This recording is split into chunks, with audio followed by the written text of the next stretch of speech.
Let us analyze what are the logical reasons. So according to the religious scriptures, whether it be Christianity, Judaism, Hinduism, Islam, it's clearly mentioned in all these scriptures that eating the flesh of swine is prohibited. Let us analyze what are the logical reasons and scientific reasons for the prohibition of eating of pork. Today medical science tells us that if a person has pork, he has chances of having no less than 70 different diseases. Pinworm, roundworm, hookworm, you name it, it is there. Many helminths. One of the most dangerous helminths is called as Taenia solium. Taenia solium, in layman's terminology, it is tapeworm. And it harbors in the intestine. It's very long. And the eggs, the ova, via the bloodstream can enter different organs of the body. If it goes to the brain, it can cause memory loss. If it goes to the eye, it can cause blindness. If it goes to the heart, it can cause heart attack. If it goes to the liver, it can cause liver damage. It can damage almost all the organs of the body. And by the time you realize you are suffering from this Taenia solium, it's already too late.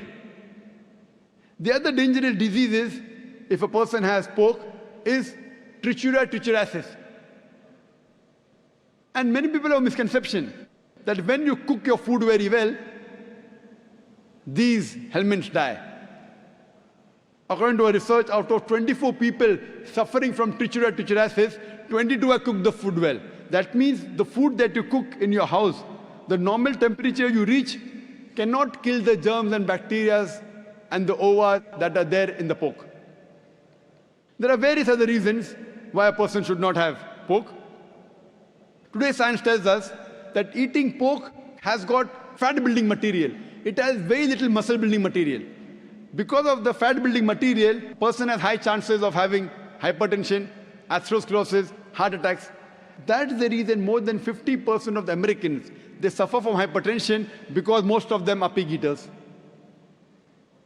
Today we know that one of the most filthiest animals on the face of the earth is the pig. Wherever you find feces, muck, filth, you'll find the pig there. It is the most dirtiest animal. Some people say, in certain countries like Australia, I know, they breed the pig very well, very hygienic. I tell them, even in Australia, in the sty, the pigs are kept together. The pig, when it excretes, it eats its own excreta. So do you have man 24 hours manning wherever he excretes, he picks up the excreta? No. So even in Australia, the pig is dirty. It's one of the most filthiest animals. And one more reason I can think of besides many is that today science tells us pig is the most shameless animal on the face of the earth. It's the only animal that invites its friends to see when it's having sex with its mate. When the pig is having sex with its mate, it invites its friends to see him having sex with the mate. In America, modern society, they have dance parties. After the dance parties, they are swapping of wives. You sleep with my wife, I sleep with your wife. You eat pigs, you behave like pigs.